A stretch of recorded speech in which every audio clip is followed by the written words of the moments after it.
Hello बच्चों, physics के online classes में आपका स्वागत है। देखिए, हमने क्लास 11th के लिए लास्ट वीडियो में ये बताया था कि एक समान गति, असमान गति और स्थिर अवस्था के लिए समय स्थिति ग्राफ क्या क्या होता है। समय स्थिति यानी कि टाइम पोजीशन जो ग्राफ था वो मैंने आपको बता दिया था, तीनों के लिए बताया था और ये आपको समझ में भी आ गया होगा और आपने ढंग से कर भी लिया होगा। लेकिन अपन आज जो बात करेंगे, देखिए उसमें हमने क्या देखा था कि अभी तक जो पढ़ के आ रहे हैं, हमने देखा कि जब कोई वस्तु गतिमान होती है तो गति अवस्था में कब कही जाती है, कि तब कही जाती है जब किसी वस्तु की स्थिति में समय के साथ परिवर्तन होता है। याद रखना इसको अच्छी तरीके से। अब जब कोई वस्तु गति करती है तो गति करती है, कितनी तेज चल रही है, कैसे उसको हम कंसीडर करेंगे, कहीं कम कहीं ज्यादा स्पीड से, किस तरीके से क्या है। तो अब उसके लिए हमें ना दो नई राशियों का कंसीडर करना पड़ेगा, जिनमें से पहला है वेग और दूसरा है चाल। अब वेग और चाल को भी हम दो तरीके से पढ़ेंगे। इस वेग को हम एक तो पढ़ेंगे, पहले इनके जो दो पार्ट है, एक तो है पहला औसत वेग। औसत वेग क्या होता है और इसकी जरूरत क्या पड़ी, जिसे बोलते हैं एवरेज वेलोसिटी। इसकी जरूरत क्या पड़ी, क्या होता है, इसको हम समझेंगे इसमें। और दूसरा होता है हमारा तात्क्षणिक वेग। अब तात्क्षणिक शब्द भले अजीब लग रहा होगा आपको, ये क्या होता है, तात्क्षणिक क्या होता है समझाएंगे। इनको इंग्लिश में बोलते हैं इंस्टैंटेनियस वेलोसिटी। इंस्टैंटेनियस वेलोसिटी ये क्या होता है सर, ये भी आपको समझाएंगे, टेंशन मत करो, है बहुत इजी है। तो अपन सबसे पहले किस पे करेंगे चर्चा, वेग, औसत वेग पर। वेग को कितने पार्टों में यहाँ पर डिवाइड किया जा रहा है, हम जिसमें पढ़ेंगे, एक तो औसत वेग पढ़ेंगे और एक हम पढ़ेंगे तात्क्षणिक वेग। ऐसे ही हम अपन चाल को औसत चाल और तात्क्षणिक चाल, और हालांकि तात्क्षणिक चाल और तात्क्षणिक वेग लगभग एक होते हैं, तो वो कैसे होते हैं वो वहां हम समझेंगे। लेकिन आज का जो टॉपिक हम स्टार्ट करते हैं, औसत वेग। अब बात आती है वेग की परिभाषा, तो सिंपली सी बात हो जाएगी, विस्थापन की दर को, यानी कि वस्तु की समय के साथ में जो विस्थापन में परिवर्तन होता है, हम उसको वेग में निरूपित करेंगे। और उसमें सबसे पहला पढ़ रहे हैं हम औसत वेग, एवरेज वेलोसिटी। देखिए, जब गाड़ी चल रही होती है, इंग्लिश में भी लिखेंगे एवरेज वेलोसिटी, और इसका जो सिंबल लेते हैं अपन v एवरेज निकालेंगे। औसत वेग जो आएगा वो सदिश राशि, तो इसके ऊपर वेक्टर लगा देंगे, क्योंकि सदिश राशि को जो निरूपित किया जाता है वो ऊपर तीर का चिन्ह लगा करके निरूपित किया जाता है। ये कहाँ आएगा आपका, जब हम अच्छी तरीके से पढ़ेंगे ना तीसरे चैप्टर में सदिश और सदिशों का निरूपण, वहां समझेंगे कि एक्चुअली में सदिश होता क्या है। यहाँ पर बस इतना समझ लीजिए कि सदिश राशि वो राशियां होती हैं जिनको दर्शाने के लिए परिमाण और दिशा दोनों की आवश्यकता होती है। ये छोटी क्लासेस में आप पढ़ चुके होते हैं। अब देखिए, समय स्थिति ग्राफ के बारे में हम अच्छी तरीके से जान चुके हैं। समय स्थिति ग्राफ कौन सा है, समय स्थिति ग्राफ वही है जो हमने एक समान और असमान गति के लिए निकाला था। अब जब गाड़ी चल रही है तो देखिए क्या होता है, इसकी सिंपली जो डेफिनेशन होगी वो क्या लिख देते हैं हम, किसी वस्तु के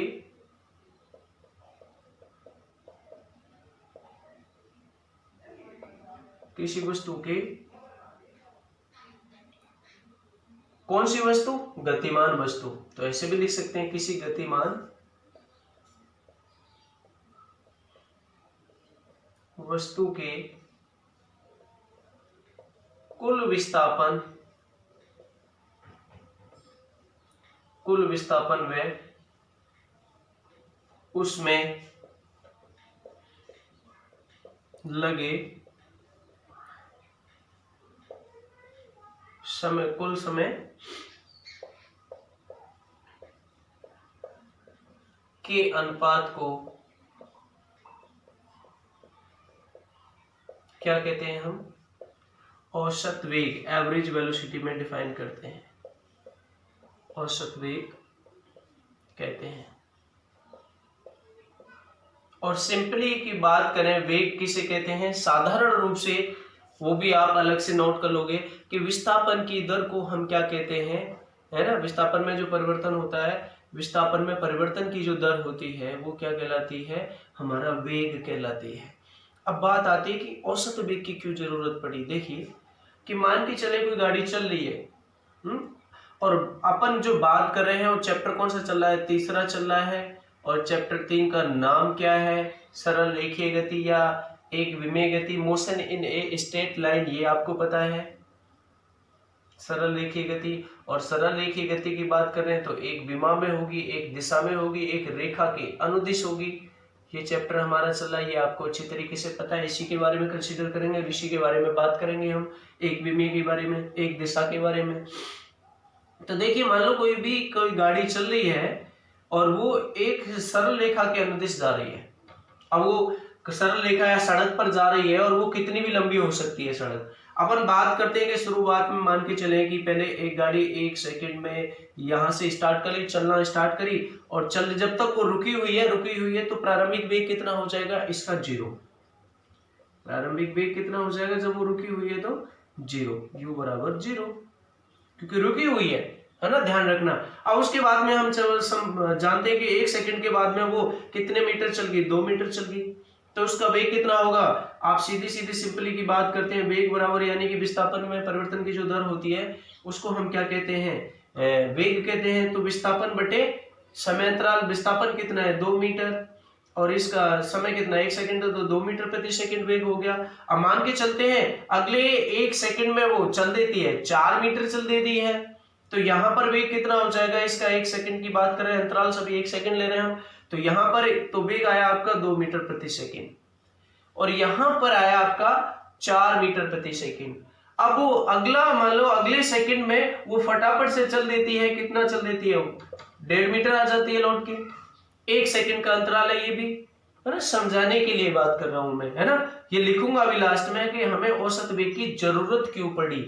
अब देखिए बात करते हैं तो इसमें इसका वेलोसिटी हो जाएगा 1.5 मीटर पर सेकंड। अगले मान लो कोई गाड़ी इतनी तेज चली है कि मान के चलो कि अगले में वो 1 सेकंड के समय अंतराल में 5 मीटर कवर कर लेती है, तो इसकी इसमें वेलोसिटी कितनी आएगी और वेग कितना आएगा 5 मीटर प्रति सेकंड। तो कब आप अच्छी तरीके से देख रहे हो कि यहाँ पर दो की स्पीड थी यानी कि 2 की वेलोसिटी थी, 2 मीटर प्रति सेकंड का वेग था, यहाँ पर 4 मीटर का, यहाँ पर 1.5 का, यहाँ पर 5 मीटर पर सेकंड का। अपन जहां तक भी इसको डिस्टेंस कवर कर रहे हैं, यहाँ जहां तक भी डिस्प्लेसमेंट जा रहा है अलोंग स्ट्रेट लाइन जा रहे हैं, तो अब इसमें हम कैसे कहेंगे कि अब यार कहीं कहीं ज्यादा कहीं कम, कहीं ज्यादा कहीं कम।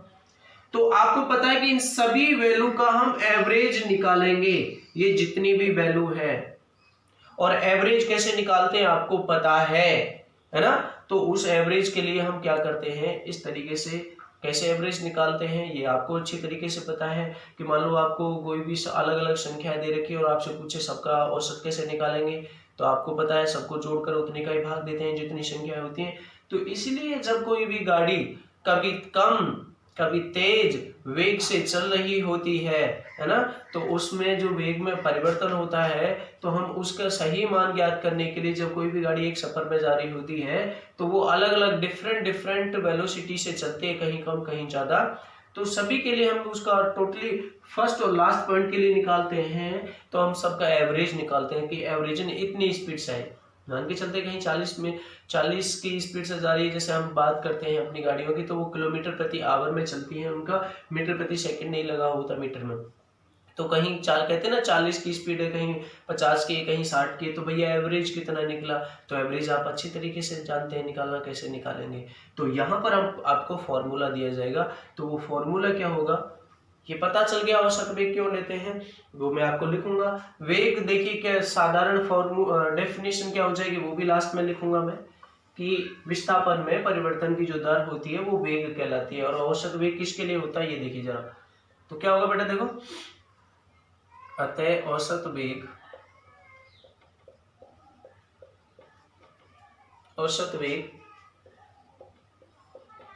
वी एवरेज वेक्टर फॉर्म में आएगा क्योंकि सदिश राशि है, इज इक्वल टू कुल विस्थापन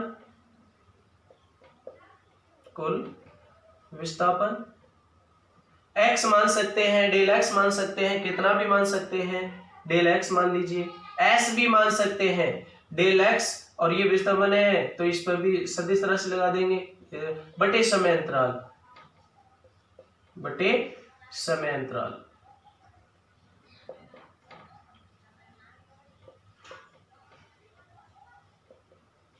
समय अंतराल कितना भी हो सकता है, ये है। और खाली परिमाण के रूप में लिखना चाहते हैं, परिमाण लिखेंगे खाली आंकिक वैल्यू, परिमाण का मतलब साधारण मान लिखेंगे, हम न्यूमेरिकल वैल्यू लिखेंगे, तो यहां से वेक्टर हटा देंगे तो वी एवरेज कितना हो जाएगा, del x upon del t. ठीक है, मात्रक क्या हो जाएगा, औसत वेग का मात्रक, औसत वेग का मात्रक विस्थापन बटे समय अंतराल से होगा। यहां से विस्थापन का मात्रक क्या होता है, मीटर होता है, और समय का मात्रक सेकंड होता है, तो मीटर प्रति सेकंड, या कभी कभी आप ऐसे भी लिख सकते हो। विमा क्या होगी, विमा ऑलरेडी हम बता चुके हैं इसकी, विमा क्या हो जाएगी, विमा हो जाएगी बेटा इसकी L1 T माइनस 1, या आप इसको लिख सकते हो M0 L1 T माइनस 1, क्योंकि m की घात 0 की वैल्यू कितनी हो जाएगी, 1। ये चीज आप नोट कीजिए।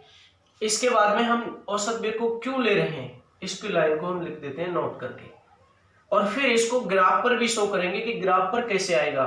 वेग एक समान भी हो सकता है, वेग असमान भी हो सकता है, और वेग एक समान का मतलब कांस्टेंट। अब देखिए किस तरीके से, देखो और क्या चीज लिखेंगे इसमें, वेग नोट करके एक सदिश राशि होती है, और सदिश राशि को निरूपित करने के लिए अपन क्या यूज करते हैं, परिमाण की भी आवश्यकता होती है और दिशा की भी। ये आपको वेक्टर में अच्छी तरीके से समझ में आ जाएगा। दिशा का मतलब है कि आपको मैंने बोल दिया कि ईस्ट डायरेक्शन में जाना है तो ईस्ट में ही जाना है, आपको कहा जाए वेस्ट में जाना है तो वेस्ट में ही जाना है, ये फिक्स कर दी जाए दिशा जिसकी, तो वो सदिश राशि होती है। तो आप देखिए सदिश राशि है तो हम इसको किस पे दर्शाएंगे, अक्षों पे दर्शाएंगे, और अक्ष का मान जैसे एक्स अक्ष की बात करता हूं तो इस दिशा में जा रहे हैं तो पॉजिटिव होगा, तो अपन पॉजिटिव लगाएंगे, और इस दिशा नेगेटिव, इसकी अपोजिट कौन सी होती है, नेगेटिव, तो इस दिशा में जा रहा है तो अपन नेगेटिव साइन का यूज करेंगे, तो यहाँ पर भी इसको शो करने के लिए नेगेटिव भी, और रुका हुआ है तो ये 0 होगा। तो अब जब वेग सदिश राशि है तो वेग पॉजिटिव भी हो सकता है, वेग नेगेटिव भी हो सकता है, और यहाँ पर किस तरीके से आप शो करेंगे वो बिल्कुल मैं आपको दर्शाऊंगा अभी, बिल्कुल देखिए। अभी इसमें क्या लिखेंगे, वेग सदिश राशि होती है, वेग का मान यानी कि वेग ऋणात्मक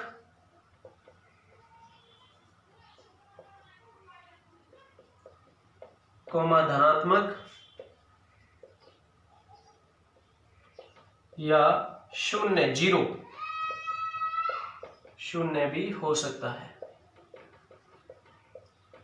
ठीक है, अब आप एक चीज नोट क्या करोगे, देखिए कि जब गतिमान कोई वस्तु, जब गतिमान वस्तु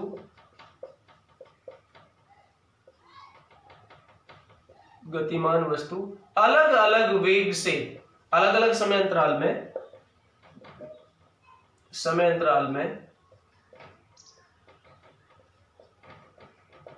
अलग अलग वेग से चलती है, अलग अलग वेग से चलती है,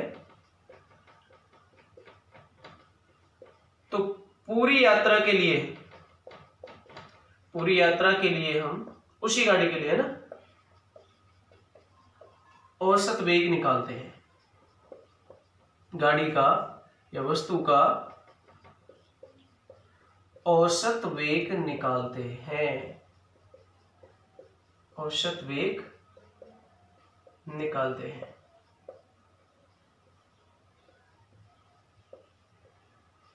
ठीक है, ये चीज आपको अच्छी तरीके से पता हो जानी चाहिए। अब ये नोट नंबर 1 होगा। नोट नंबर 2 में अपन सिंपली करते हैं वेलोसिटी, वेग क्या होता है तो उसको भी अपन डिफाइन कर सकते हैं। देखिए वेग है, ये गतिमान वस्तु के लिए किया जा रहा है, तो ये क्या हो जाएगा, विस्थापन में परिवर्तन की दर है ना, विस्थापन की दर को, दर का मतलब समय के साथ में परिवर्तन, विस्थापन की दर को वेग कहते हैं। ये सिंपली सी बात आती है। दर का मतलब इकाई समय में जो वस्तु के द्वारा विस्थापन होता है उसको हम क्या कहते हैं, वेग में। तो मान के चलते हैं t समय में कितना है, देखिए t समय में, ये रफली बता रहा हूं मैं, t समय में कितना है विस्थापन s, तो एकांक समय में कितना हो जाएगा s बटे t। तो इसलिए ये सारी की सारी चीज जो वेग है वो अनुपात में लिखा जाता है। अतः वेग बराबर विस्थापन बटे समय। तो ये चीजें अपने वहां लेते हैं, तो ये चीज आप नोट कीजिए। और इसके बाद में मैं इसका ग्राफ क्या होता है, पॉजिटिव कैसे लेंगे, नेगेटिव कैसे लेंगे, जीरो कब होगा, ये चीज और समझाता हूं।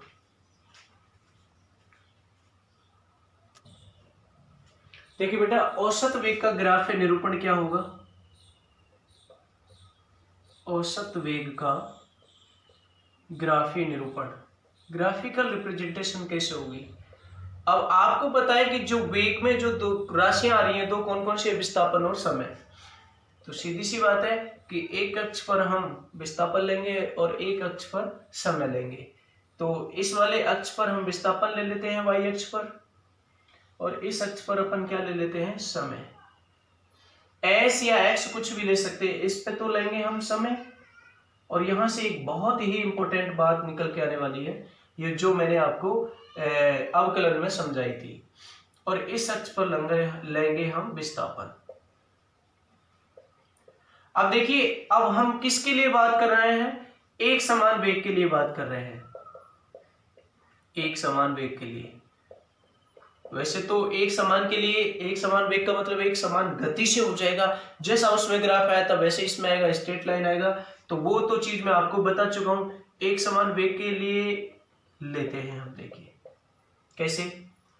इस पर हम छोटे छोटे खंड मान सकते हैं कि मान के चलते हैं ये t1 सेकेंड है, ये t2 सेकेंड है, ये t3 सेकेंड है, और ये सभी जो है ये मान के चलते हैं, ये 1 है, ये 2 है। चलो मैं नीचे लिख देता हूँ थोड़ा सा और, ये 1 सेकेंड, ये 2 सेकेंड, ये 3 सेकेंड। अपन इसको t1 मान लेते हैं और इसको t2 मान लेते हैं और ये t3 मान लेते हैं। और यहाँ पर हम विस्थापन की बात करें तो विस्थापन का मात्रक क्या होता है, मीटर, और समय का मात्रक क्या होता है, सेकंड में। तो देखिए ये 2 मीटर, ये 4 मीटर, 2-2 मीटर के अंतराल लिए, और ये 6 मीटर की बात करते हैं अपन। तो मान के चलते कि पहले जब निश्चित वेग से चल रहा है तो वेग में कोई परिवर्तन नहीं, यानी कि पहले सेकंड में 2 मीटर चला है तो अगले सेकंड में भी 2 मीटर चलना चाहिए स्ट्रेट लाइन से। चलो मैं समझा देता हूं। अगर वो इसका वेग नियत रहता है, वेग नहीं बदलता है, एक समान वेग जिसे बोलते हैं, 0 से स्टार्ट किया तो 1 सेकंड में भी पहले 2 मीटर चला, अगले 1 सेकंड के अंतराल में भी 2 मीटर चलेगा, अगले 1 सेकंड के अंतराल में भी आपका 2 मीटर चलेगा। तो ये 2 + 2 + 2 इस तरीके से मैंने अंतराल लिया। तो यहां से ये जो 4 वैल्यू है, ये इस अंतराल की वैल्यू 4 नहीं है, यहां से यहां तक की 4 है, अंतराल तो सभी के लिए 2-2 आ रहा है। तो इसको अपन यहां से भी ऐसे समझ सकते हैं, लेकिन यहां पर हमने टाइम का अक्ष है ना, समय एक्सिस, वो शो नहीं किया है, और अपने को टाइम एक्सिस भी शो करना है। तो एक अक्ष पर अपन समय ले लेते हैं, बात ये है इसके लिए। तो देखिए किस तरीके से आएगा बेटा स्ट्रेट लाइन, देखो। तो पहले 1 सेकंड में आपको इसको कितना मान सकते हैं, S1 मान सकते हैं, ये S2 मान सकते हैं विस्थापन, और ये लास्ट में S3 मान सकते हैं। ओके, तो अब हाँ यहां से देखिए बेटा 1 सेकंड पर 2 मीटर चला, तो इसके लिए ग्राफ ड्रॉ कर दिया। अगले 1 सेकंड में भी 2 चला, तो 2 तो ऑलरेडी कल चल चुका, तो 2 + 2 कितना हो जाएगा, 4 हो जाएगा। फिर इसके बाद में 2 पर ये 2, अगले 1 सेकंड में भी 2 चलेगा, तो 4 + 2 6 हो जाएगा। इस तरीके से अपन करेंगे। ओके ना, इन सभी पॉइंटों को अपन मिला देंगे, और मिलाने के बाद में ये इस तरीके से चलता रहेगा।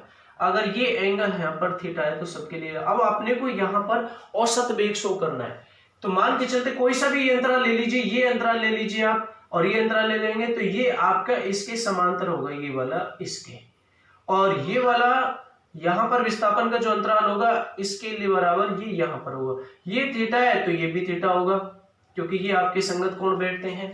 तो ये आपको जो मैं नाम लिख रहा हूं, देखिए ये पॉइंट आपका ए, और ये पॉइंट बी, और ये पॉइंट सी, ये कैसा बनना है बेटा, समकोण त्रिभुज बनना है, जिसमें ये यहाँ पर ढलाव कितना है, थीटा।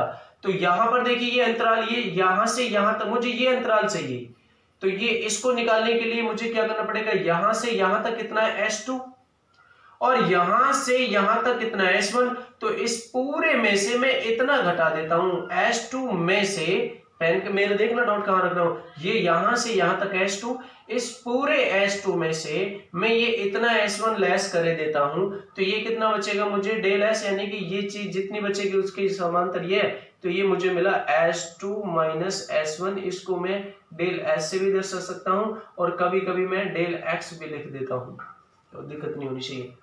वैसे ही यहां पर ठीक इस समय अंतराल को निकाल लीजिए। समय अंतराल यहां से यहां तक का कितना है 2 सेकंड यानी कि T2, और यहां से यहां तक का कितना है T1 यानी कि 1 सेकंड। तो अपने को तो इतना ही अंतराल चाहिए, तो 2 में से गए तो 1 सेकंड का अंतराल बच रहा है यानी कि T2 माइनस T1। तो ये चीज यहां से कितनी बची बेटा T2 माइनस T1, और इसको मैंने डेल T से शो कर दिया है। तो अब देखिए चित्र से चित्रानुसार जो इसका S यानी कि विस्थापन व समय के बीच के मध्य खींचा गया ग्राफ ही समझ लेना अच्छी तरीके से, खींचा गया ग्राफ का जो स्लोप मिलता है, स्लोप मीन्स ढलान का स्लोप या ढाल है ना, जिसे किससे निरूपित करते हैं tan थीटा। tan थीटा क्यों लेंगे अभी बताऊंगा मैं। tan थीटा औसत वेग को निरूपित करता है।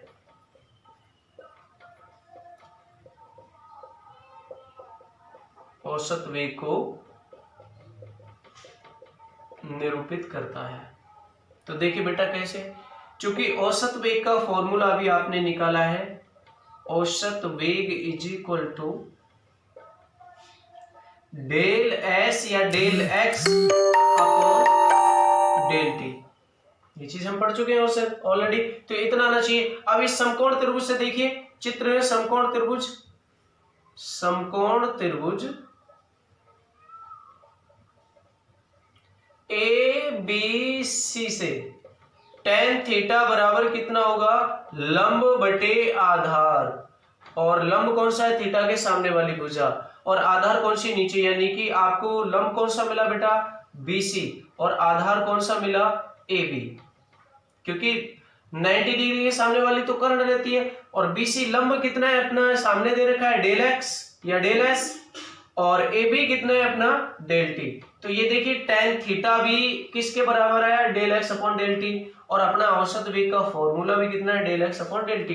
इसलिए ये क्या हो गया, औसत वेग को हम क्या किससे निरूपित कर देते हैं, औसत वेग को ये वाला जो आया स्लोप किसको निरूपित करेगा, देखो बेटा किस चीज को, डेल V यानी कि एवरेज वेलोसिटी बराबर tan थीटा और बराबर del X upon del T। ये याद रखना है आपको अच्छी तरीके से, ओके। इसमें कोई प्रॉब्लम नहीं होनी चाहिए बिल्कुल भी, 1% भी, ठीक है। अब हम बात करते हैं कि धनात्मक मतलब पॉजिटिव वेग कब हो सकता है, उसको कंसीडर करें।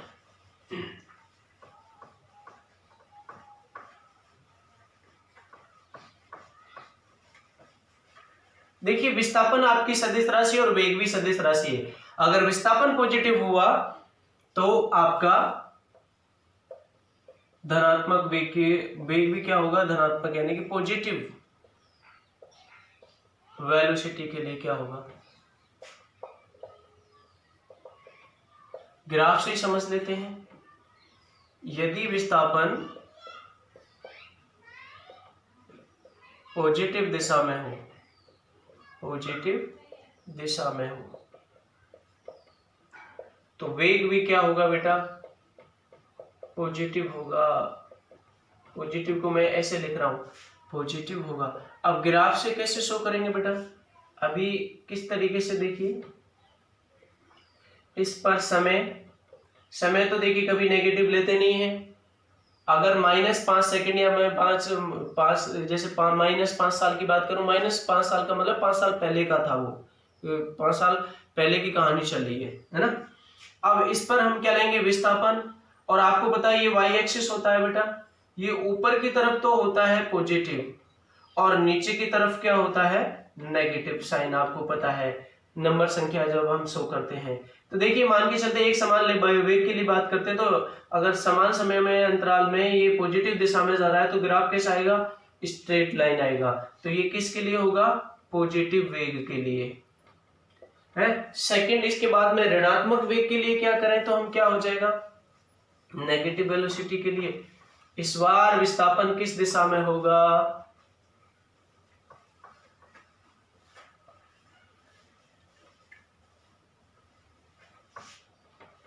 देखिए सेकंड है आपका इसका ऋणात्मक वेग, नेगेटिव वेलोसिटी, नेगेटिव वेलोसिटी। और नेगेटिव वेलोसिटी की बात करें तो किस तरीके से होगा, जब विस्थापन नेगेटिव हो तो वेग भी कैसे आएगा, नेगेटिव। अब देखिए इसको किस तरीके से करेंगे अपन, कि मान के चलते हैं ये तो आपका समय एक्स हो गया, ये तो फिक्स है, इसमें तो कुछ चेंज होने वाला है नहीं, और ये आपका विस्थापन है इस अक्ष पर, ऊपर की तरफ पॉजिटिव है और नीचे की तरफ नेगेटिव है। अब मान के चले t बराबर 0 समय पर गाड़ी यहां खड़ी थी और यहां खड़ी थी, तो वो किस दिशा में जाए, नेगेटिव दिशा में जाए, कि पहले 0 सेकंड से स्टार्ट किया वो यहां थी, और 1 सेकंड के बाद देखा तो वो यहां पे थी, और एक अगले सेकंड के बाद देखा तो वो यहां पर थी। तो जब इन पॉइंटों को मिलाएंगे, 0 के साथ 0, इस वाले के लिए ये ऐसे होगा, इस वाले के लिए ऐसे होगा, और समान समांतर से है, तो सभी पॉइंटों को मिलाएंगे और यहां पर मान के चलें कि अगले वाले समय में यहां पर लौट के जाती है, तो ग्राफ कैसे आएगा, इस तरीके से। तो ये किसके लिए हो गया बेटा, नेगेटिव औसत वेग के लिए, वेलोसिटी के लिए। और शून्य कब आएगा, फोर्थ में लिखे देता हूं, शून्य वेग कब आएगा, जब उसकी स्थिति में कोई परिवर्तन नहीं हो, और स्थिति में परिवर्तन नहीं हो तो ग्राफ उसका कैसे आ जाएगा, देखिए ये समय है और ये आपका इस पर विस्थापन है, और जब विस्थापन में यानी कि कोई परिवर्तन ही नहीं हो, जहां है गाड़ी वहीं रुकी है, वेग शून्य का मतलब है गति शून्य, और गति शून्य का मतलब स्थिति में परिवर्तन नहीं है समय के अनुसार, ये तो पढ़ा है हमने। तो ये चीजें अपन क्या हो जाएगी, देखो बिल्कुल स्ट्रेट लाइन आएगा। तो यहाँ पर जब विस्थापन आपका समय के साथ में विस्थापन में कोई है ही नहीं, शून्य है, तो वो अपना ग्राफ कैसा आएगा, इस तरीके से। इसको जरूर समझ लेना। अब देखो मैं समझा के चलता हूँ कैसे, कि मान लो ये 2 है प्लस का, ये 4 है, ये 6 है, नीचे आएगा -2 -4, इसको समझ लेना है ना। तो मैंने देखो स्टार्ट, आप गाड़ी यहाँ खड़ी मानी है, मैंने यहाँ नहीं मानी, यहाँ पर मानी है, और वो किधर आएगी, नेगेटिव दिशा में आएगी। अब मैं टाइम स्टार्ट करता हूं, टाइम स्टार्ट करते से जस्ट पहले 0 था, तो 0 पर देखा मैंने 6 मीटर थे, इधर गाड़ी तो चलेगी इधर, तो विस्थापन तो कवर करेगी, लेकिन अब यहाँ से यहाँ तक आएगा 2, फिर यहाँ से यहाँ तक आएगा 4, फिर 6, ऐसे कवर करेगी, लेकिन चल किस दिशा में रही है, नेगेटिव। तो मैंने 0 सेकंड पे कितना माना, 6, तो 0 और 6 का पॉइंट तो यही बनेगा।